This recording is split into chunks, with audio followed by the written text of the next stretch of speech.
الحمد لله رب العالمين والصلاة والسلام على نبينا محمد وعلى آله وأصحابه أجمعين ومن تبعهم بإحسان إلى يوم الدين أما بعد۔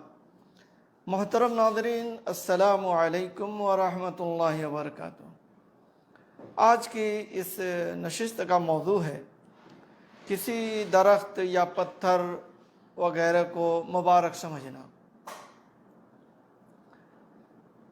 جب ہم اپنے سماج اور معاشرے میں نظر دوڑاتے ہیں تو ہمیں یہ چیز واضح طور سے دکھائی دیتی ہے کہ آج کے اس پرفتن دور میں بہت سے لوگ اللہ کے علاوہ غیروں سے وابستہ ہیں۔ کسی آدمی کو دیکھیں گے کہ کسی ولی کی قبر سے وابستہ ہے، وہاں جانا، جھاڑو لگانا اور نظر و نیاز پیش کرنا، یہ سب چیزیں وہ کرتا ہے۔ اور بعض جگہوں پر آپ دیکھیں گے کہ لوگ عرس اور میلے ٹھیلے کے نام پر عجیب عجیب بدعتیں ایجاد کیے ہوئے ہیں۔ کہیں پر آپ دیکھیں گے کہ قبر کا فتنہ ہے تو کہیں قبر سے جوڑ کر کے کسی نالے کا اور کسی حوض کا فتنہ ہے، یعنی اس نالے میں آپ نہا لیں گے تو آپ کی بیماری دور ہو جائے گی، اس کا پانی پی لیں گے تو آپ کی بیماری دور ہو جائے گی۔ یہ کون سا پانی ہے بھائی؟ یہ بابا جی کے کرامات ہیں۔ اس طرح کی چیزیں بہت نظر آئیں گی۔ ابھی میں 2 روز پہلے دیکھ رہا تھا ایک ویڈیو، ہندوستان میں یو پی کا تھا، فیض آباد کی طرف کا۔ وہاں پر ایک تالاب ہے، گندا قسم کا تالاب ہے، پانی اس کا بالکل ہرا ہو گیا ہے۔ لوگ نہا رہے، کہہ رہے ہیں کہ اس پانی سے نہانے سے جو بھی جن، شیطان، بھوت یہ سب سوار ہیں، سب دور ہو جائیں گے۔ تو اس طریقے سے آج مسلمان غیر اللہ سے جڑا ہوا ہے، اور یہ سب غیر مسلموں کو دیکھ کر کے یہ سب کر رہا ہے۔ ان کی یہاں بھی یہ سب چیزیں ہیں، اس لیے کہ ان کا تو توکل اور اعتماد اللہ پر ہے ہی نہیں ہے۔ وہ تو پورا ان کا دین ہی آپ جانتے ہیں کہ غیر اللہ سے جڑا ہوا ہے۔ تو آج کل یہ سب چیزیں مسلمانوں میں بھی آ گئی ہیں۔ اسی طرح کا ایک واقعہ نبی صلی اللہ علیہ وسلم کے زمانے میں پیش آیا۔ حضرت ابو واقد لیثی رضی اللہ عنہ کا بیان ہے، فرماتے ہیں خرجنا مع رسول اللہ صلی اللہ علیہ وسلم الى حنین ونحن حدثاء عہد بکفر وللمشرکین سدرہ یعکفون عندها وینوتون بها اسلحتهم یقال لها ذات انواط فمررنا بسدرة فقلنا یا رسول اللہ اجعل لنا ذات انواط كما لهم ذات انواط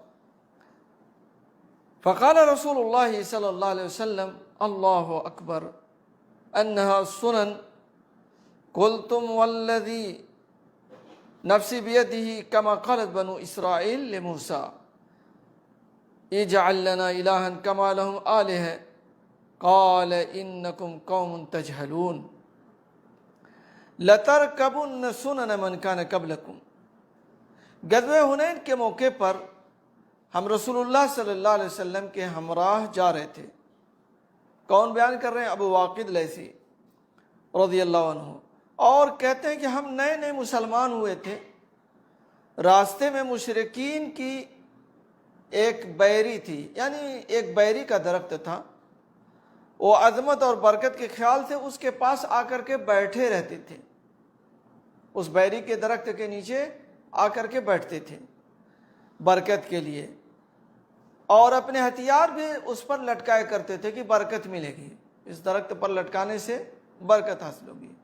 اس کا نام انہوں نے ذات انواط رکھا تھا۔ چلتے چلتے ایک بیری کے پاس سے ہمارا گزر ہوا تو ہم نے کہا یا رسول اللہ جیسے ان مشرکین کا ذات انوات ہے، ہمارے لیے بھی ایک ذات انوات مقرر فرما دیں۔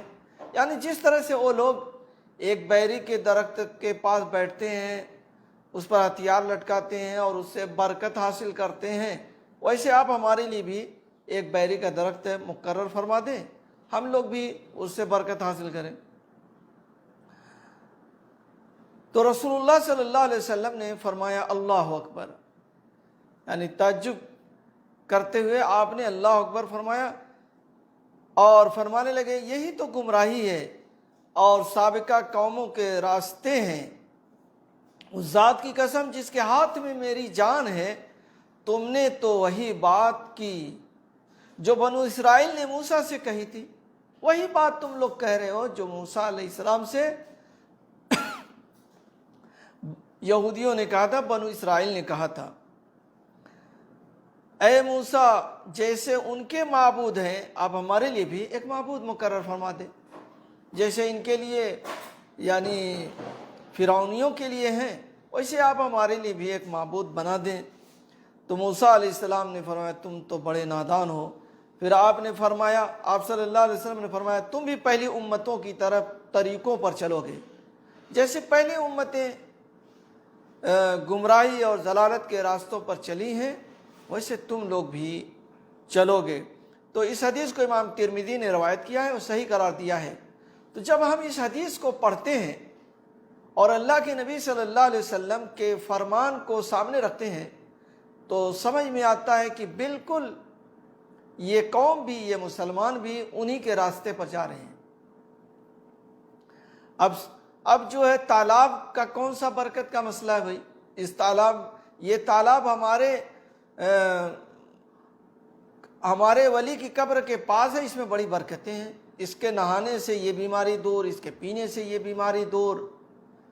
اور یہ درخت ہمارے ولی کی قبر کے پاس ہے، اس درخت پر جو بھی چیز آپ لکھیں گے ولی صاحب آتے ہیں، پڑھتے ہیں اور آپ کے حاجتوں کو پورا کرتے ہیں۔ تو یہ سب چیزیں آج چل رہی ہیں۔ کہیں مٹی دیا جا رہا ہے کہ آپ مٹی لے لو، مٹی لگا لینا، اس سے صحیح ہو جائے گا۔ کہیں پانی دیا جا رہا ہے،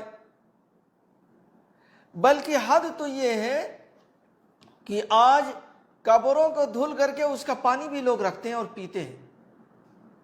بتائیے، بالکل دیکھ لیجئے اس حدیث میں وہ صحابی کہتے ہیں ہم لوگ نئے نئے مسلمان ہوئے تھے، ابھی اتنا علم نہیں تھا، اس لیے یہ بات کہہ دیے، اور آج یہ مسلمان یہ سب کام کر رہے ہیں اور علماء خاموش بیٹھے ہوئے ہیں، بلکہ علماء ان کو ابھارتے ہیں ایسا کام کرنے کے لیے تاکہ ان کی جیب گرم ہوتی رہے۔ تو آج یہ سب چیزیں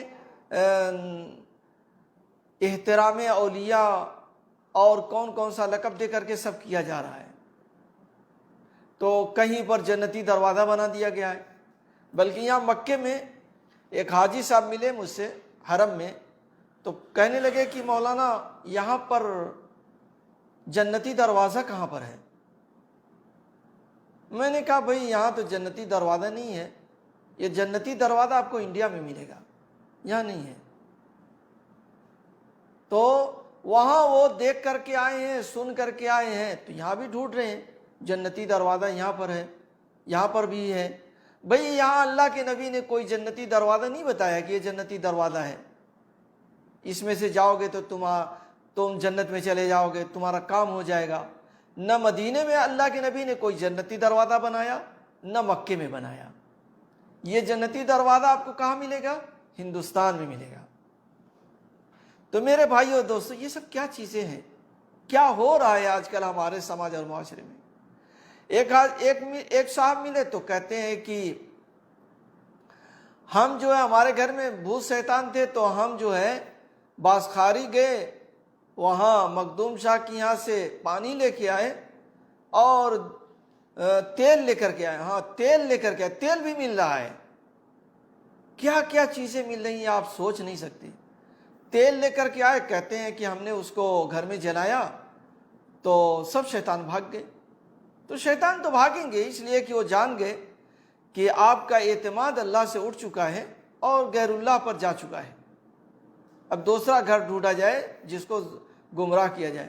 تو اس طریقے سے تبرک کے نام پر تیل مل رہا ہے، تبرک کے نام پر پانی مل رہا ہے، تبرک کے نام پر تعویذیں مل رہی ہیں، تبرک کے نام پر گنڈے مل رہے ہیں، تبرک کے نام پر دھاگے بانٹے جا رہے ہیں۔ آپ دیکھیں کہ حضرت عمر رضی اللہ عنہ اس حجر اسود کے سامنے مکہ مکرمہ میں کعبہ کے پاس حجر اسود کے سامنے کھڑے ہوتے ہیں۔ کون سے حجر اسود؟ جو حجر اسود جنت سے آیا ہے، جنتی پتھر ہے۔ اس حجر اسود کے سامنے کھڑے ہوتے ہیں، فرماتے ہیں کہ اے حجر اسود، میں جانتا ہوں کہ تو پتھر ہے، تو نفع نقصان کا مالک نہیں ہے۔ اگر میرے حبیب صلی اللہ علیہ وسلم تم کو بوسہ نہ دیتے تو میں تمہیں بوسہ نہیں دیتا، میں تو نبی کی سنت ادا کر رہا ہوں۔ تو یہ حضرت عمر رضی اللہ عنہ ہمیں اور آپ کو عقیدہ دے رہے ہیں، اور آج ہمارا عقیدہ کہاں چلا گیا ہے؟ آج لوگ قبروں کے پاس سے انگوٹھی لاتے ہیں، کہتے ہیں یہ انگوٹھی کے یہ فائدے ہیں، اس میں فلاں پتھر ہے، یہ فلاں قبر والے کے مجاور نے ہمیں دیا یہ پتھر، اس کا یہ فائدہ ہے۔ بھائی حضرت عمر رضی اللہ عنہ کہہ رہے ہیں کہ حجر اسود جو جنت سے آیا ہوا پتھر ہے، کہہ رہے ہیں تو نفع نقصان کا مالک نہیں ہے۔ تو آج ذرا سوچئے، ٹھنڈے دماغ سے غور کیجئے کہ آج مسلمانوں کا عقیدہ کتنا خراب ہو گیا ہے، کس طرف جا رہے ہیں، کس طرف جا رہے ہیں، کن کن چیزوں سے تبرک حاصل کر رہے ہیں، درختوں سے تبرک حاصل کر رہے ہیں۔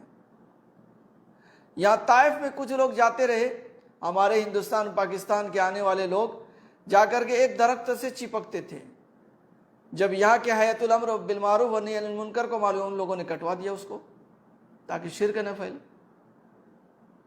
تو یہ ہندوستان سے آتے ہیں، وہاں دیکھتے ہیں کہ ہر غیر مسلم جو ہے کوئی بھی چیز دیکھ لیتا ہے اس کو بھگوان سمجھتا ہے، اس کے سامنے ہاتھ پھیلاتا ہے، ہاتھ اٹھاتا ہے، احترام کرتا ہے۔ بلکہ ایک بار ایک گاڑی میں بیٹھا ہوا تھا، تو گاڑی والا جو ہے راستے میں ایک جگہ روک دیا، تو دیکھا کہ گیا ایک قبر ہے، وہاں پر ایک مجاور صاحب ہیں، کچھ پیسہ دیا اور کچھ اگربتی وغیرہ لے کر کے وہاں لگایا، پھر آ کر کے گاڑی میں کہتا ہے کہ یہاں کچھ نہ چڑھاؤ نا تو گاڑی کا حادثہ ہو جاتا ہے، گاڑی الٹ جاتی ہے، گاڑی لڑ جاتی ہے۔ تو یہ غیر مسلموں کا عقیدہ آج مسلمانوں میں ہے، یہ سب چیزیں آج مسلمانوں میں آ گئی ہیں۔ تو میرے بھائیو دوستو، یہ تو کھلا شرک ہے، اللہ کو چھوڑ کر کے غیر اللہ سے رابطہ کرنا اور ان کے اوپر چڑھاوا چڑھانا اور ان کے سامنے اپنی مرادیں رکھنا اور انہی پر بھروسہ کرنا، انہی سے ڈرنا، انہی سے امیدیں رکھنا، یہ سب آج غیر اللہ سے لوگ کر رہے ہیں، مسلمان کر رہے ہیں۔ توحید کے بالکل خلاف ہے یہ۔ توحید کہاں ہے اور یہ کہاں ہے؟ اس لیے ایک مسلمان کو میرے بھائیو دوستو غور کرنا چاہیے اور اپنے اعمال میں سدھار لانا چاہیے اور اپنے عقیدے کو صحیح عقیدہ بنانا چاہیے۔ جو اس کے عقیدے میں خرافات داخل ہو گیا ہے ان سب کو نکالیے، نکالنا ہوگا، تبھی آپ صحیح معنی میں موحد ہوں گے، مسلمان ہوں گے، تبھی جب آپ ان خرافات کو نکالیں گے۔ اور اس کے لیے ضروری ہے کہ آپ قرآن مجید کا مطالعہ کریں، قرآن مجید کو تفسیر کے ساتھ پڑھیں۔ آج تفسیر سے بھی لوگ روکتے ہیں۔ میرے بھائی دوسروں کی باتوں کو نہیں سنیے، قرآن ہدایت کی کتاب ہے، اس کو ترجمے کے ساتھ تفسیر کے ساتھ پڑھیں، اور سب سے بہترین تفسیر جو یہاں مدینہ منورہ سے، مدینے سے جو چھپتی ہے اس کو لے جائیں، اس کو پڑھیں اور دیکھیں کہ دین کیا ہے، آپ کس راستے پر چل رہے ہیں اور دین کیا کہہ رہا ہے۔ اللہ تبارک و تعالی ہم سب کو ہر قسم کے خرافات سے بچنے کی توفیق عطا فرمائے اور خالص توحید پر ہم سب کو چلائے، آمین۔ وآخر دعوانا الحمد للہ رب العالمین، وصلی اللہ علی نبینا محمد وعلى آله وأصحابه أجمعين.